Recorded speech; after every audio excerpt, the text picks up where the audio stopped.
Mapagpalang araw po, mapapakinggan po natin ang mensahe na salita ng Diyos ayon sa Biblia na dala po ni Presbyter Chody. Alam nyo, napakahalaga ng salita ng Diyos. Sabi ni Jesus sa Mateo 4:4, ang tao hindi lang nabubuhay sa pagkain, dapat mabuhay ka sa salita ng Diyos at the same time. Kaya napakahalaga po ito. Pakinggan po natin sapagkat ito naman po ay ango sa Biblia. Hindi yan turo ng kung ano-ano. Biblical teaching, ika nga. Magdi-deliver si Presbyter Chody. Okay? Ng Panginoon, welcome po sa programang Prayer Power. Kaya nako. At bago po sa ating pananalangin, tayo po muna ay magbubulay ng salita ng Diyos. At sa atin pong pagpapatuloy, akin muna kayong inaanyayahan upang inyo pong panuorin ang Oras ng Katotohanan sa TV5. Ito po ay inyong mapapanood sa araw ng linggo mula sa 7 ng umaga hanggang sa 8. At nagpapasalamat din ako sa pagkakataon na ibinigay ng mahal na apostol Jonathan S. Ferriol upang magbahagi sa inyo ng salita ng Diyos. Sa atin pong pagbubulay ay ating babasahin ang nasa aklat ng Awit 46 verse 1. Ang Diyos ay ating ampunan at kalakasan, handang saklulo sa kabagabagan. Ang ating paksa ay we need today is God's intervention.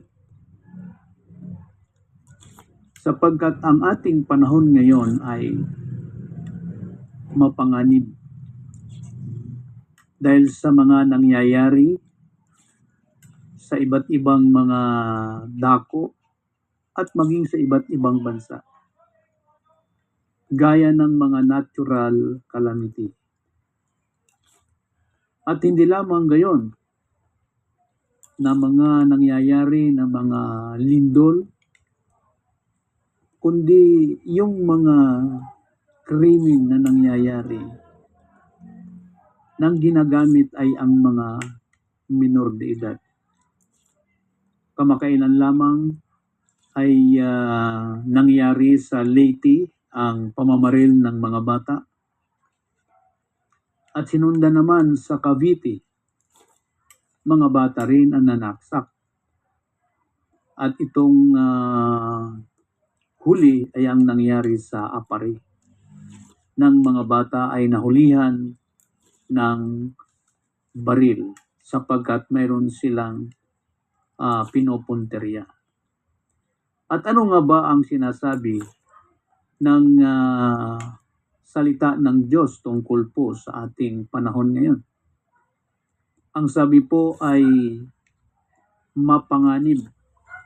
Sinasabi sa sulat ni Apostol Pablo sa 2 Timoteo sa kapitulo 3 ang talata 1. Datapwat alamin mo ito na sa mga huling araw ay darating ang mga panahong mapanganib. Sa mga sumunod na talata ay specific na binabanggit kung ano ang mangyayari sa mga huling araw. Bakit ito ay tinawag na mapanganib? Ang sabi, sapagkat ang mga tao'y magiging maibigin sa kanilang sarili. Maibigin sa salapi, mayayabang, mga mapagmalaki, mapagtungayaw, masuwayin sa mga magulang, walang turing, mga walang kabanalan. Inisa-isa po ang mga kung tawagin ay gawi ng mga tao na siyang nagdala ng panganib at kasamaan, sabi sa ating binasang talata sa verse 1. Sa mga sumunod pa ang sabi, walang katutubong pag-ibig, mga walang paglulubag, mga palabintangin, mga walang pagpipigil sa sarili, mga mabangis, hindi maibigin sa mabuti. Pansinin po natin na ito ang hula na mangyayari sa kawakasan ng panahon. At ito nang salitain ay sa panahon ni Apostol Pablo. Nang tinutukoy ay ang ating panahon ngayon. Kaya ang ating panahon ay talagang mapanganib. Masasabi natin na ang panganib ay nasa ating paligid. Hindi na lumalayo. Sapagkat ito po ang hula ng Biblia. Ngayon ang ating tanong ay, paano tayo tutulungan ng Diyos? Paano natin ma-avail itong divine intervention?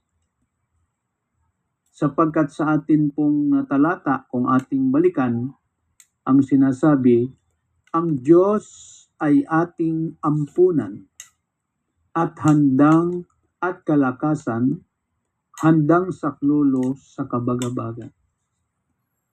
Ang panahon natin ngayon ay talagang nangyayari itong kabagabagan. Sinasabi na maraming mga parents na ngayon ang halos ayaw papasukin ng kanilang anak sa school. Natatakot sila dahil sa mga nangyayari.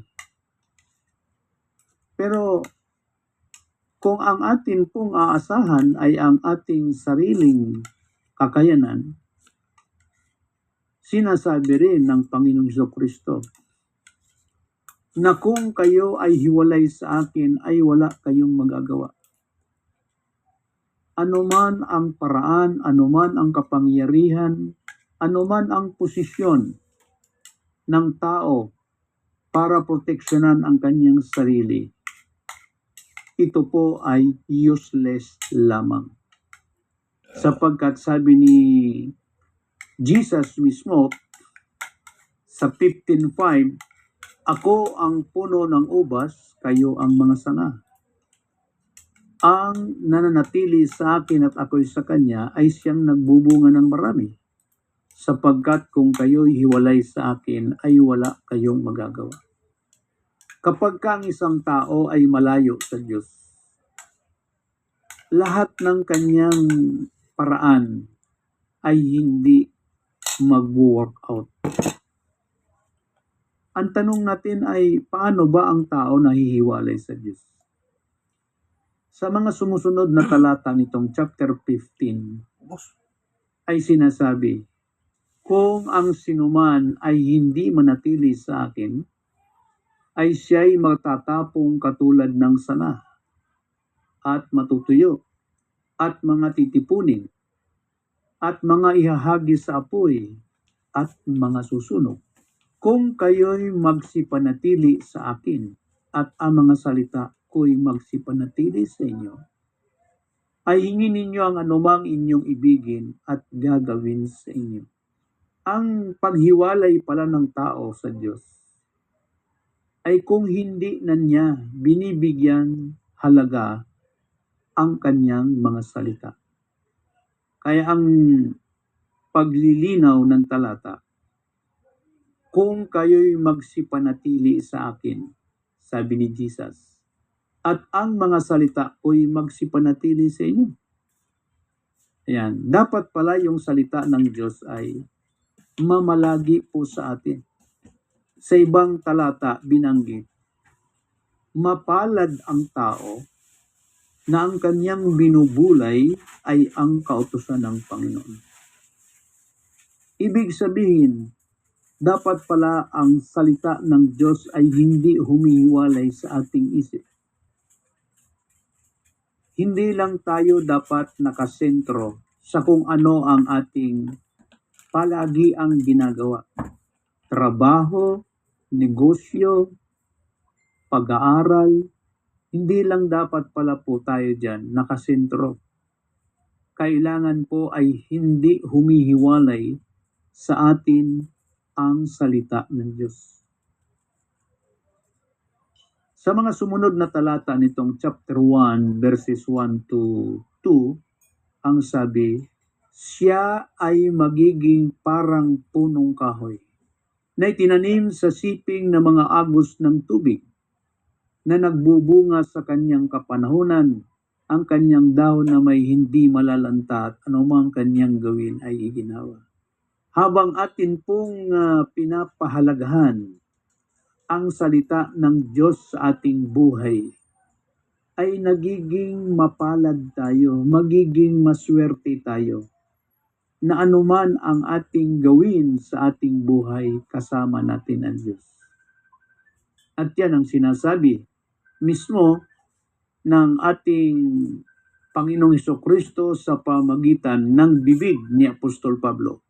Sabi niya, if God is with us, who can be against us?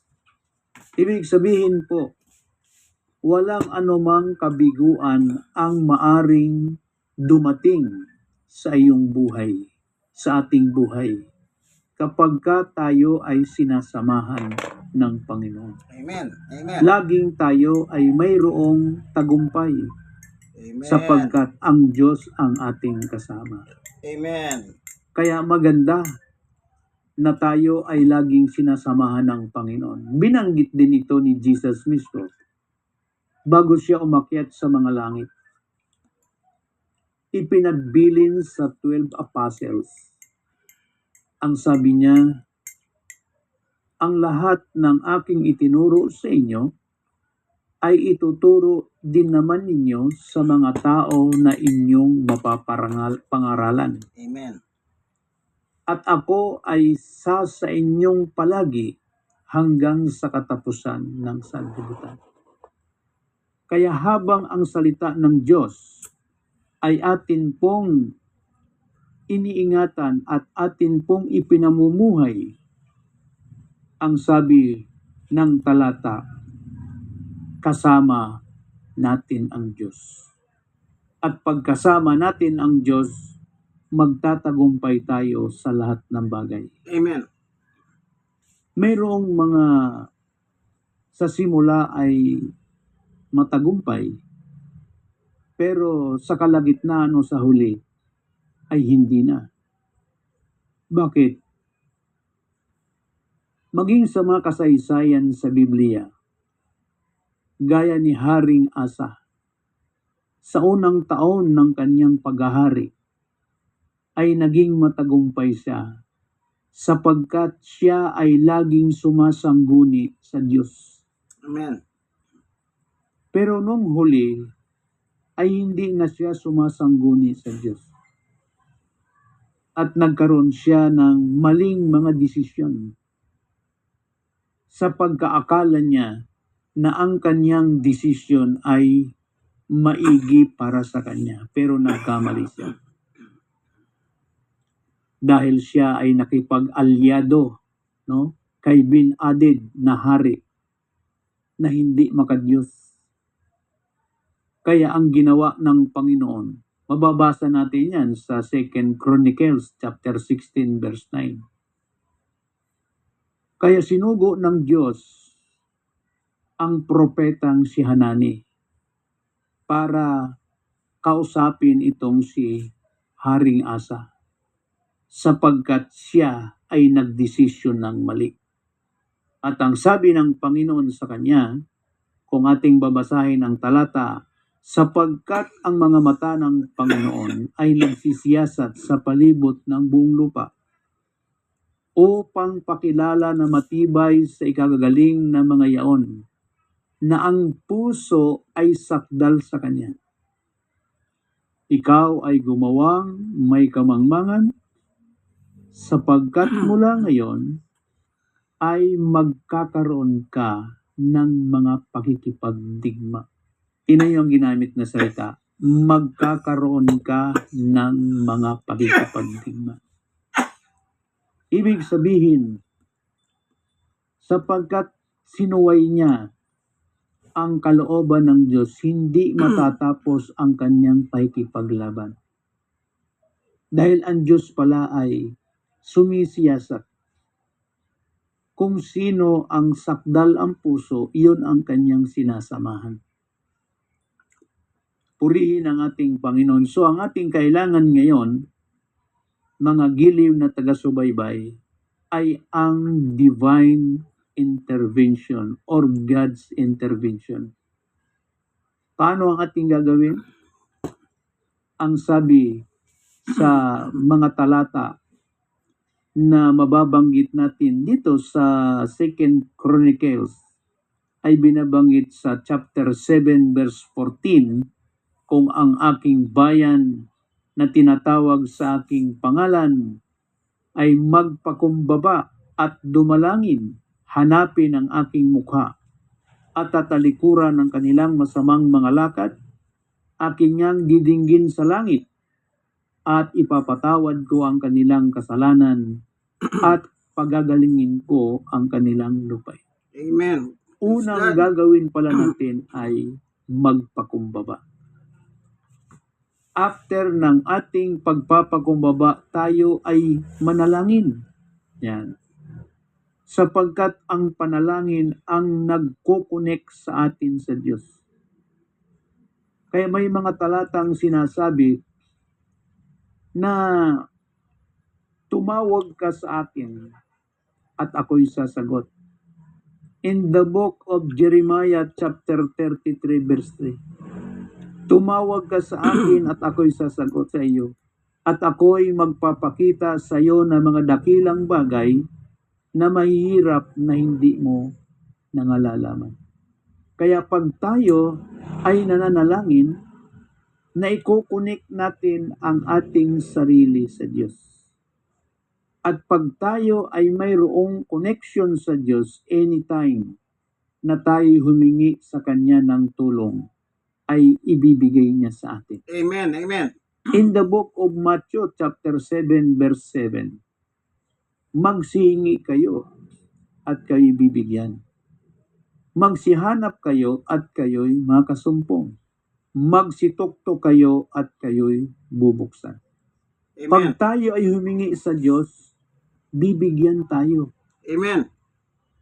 So, what we need today is divine intervention.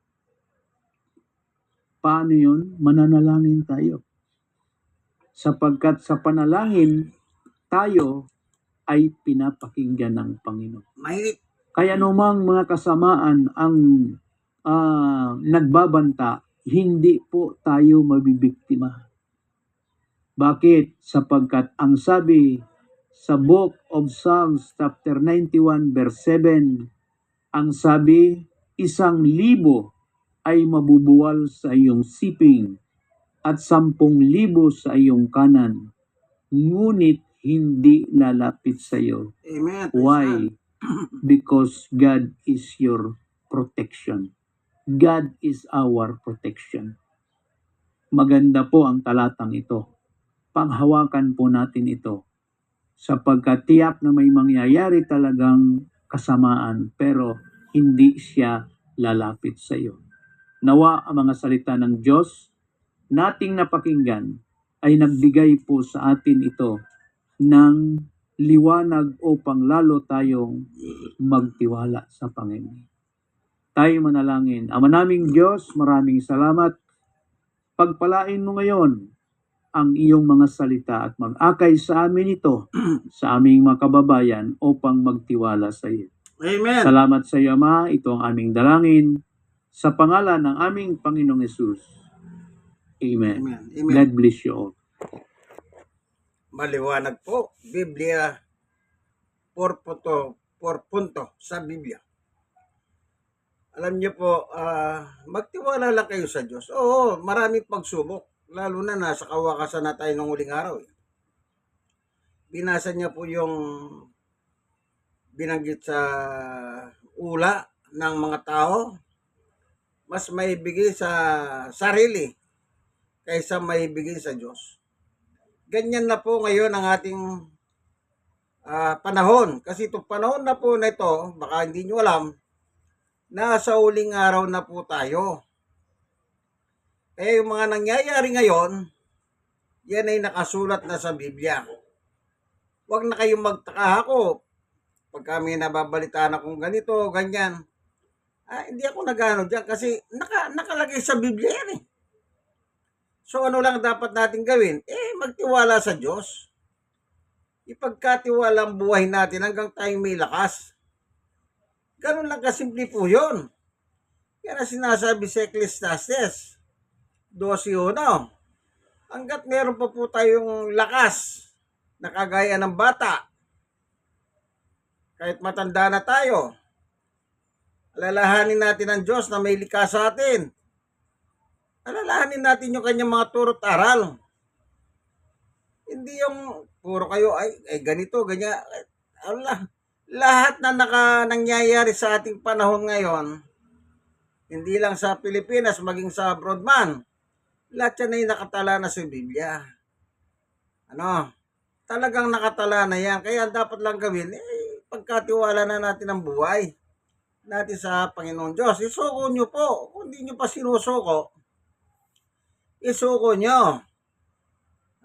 Kasi sabi nga ng Panginoong Yesus, binasa kanina, kung kayo iwalay sa akin, wala kayong magagawa. Ayan ay in Christ alone. Iwalay ka sa Kanya, meron ka bang magagawa kahit ikaw pa yung pinakamatalinong tao sa buong lupa. Wala ka rin magagawa, kaibigan. Apart from me, sabi ni Jesus, you can do nothing. Lahat ng gagawin mo, walang kwenta yan, kaibigan. Nothing. Wala palang halaga yan. Ang may maalaga, yung buhay mo, isinuko mo sa Panginoon Diyos. Anumang oras, dumating man yung talagang magwawakas ang buhay. Magwawakas po talagang buhay natin. Itong mundo kinalalagyan natin. Susunogin ng Diyos ito. Anong yaman na itatabi mo rito? Masusunog ka eh. Sige nga. Pag namatay ka, pag-away-away pa ng iyong mga mahal sa buhay ang natitira mong kayamanan. Di ba? Kaya alam niyo po, yan ang pinaka-the best in the best. Ano yan? Isuko ang buhay natin sa ating Panginoong Diyos at bahala na siya sa ating buhay. Dati, ikaw ang driver ng buhay mo. Pag sinuko mo, kailangan ng driver ang Diyos na.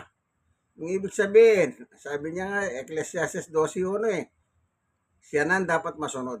Amen! God is good all the time. Itong inyong kaibigan kay Jesus, Brother Manny Bautista, mahal tayo ng Diyos. John 3:16. Bye-bye!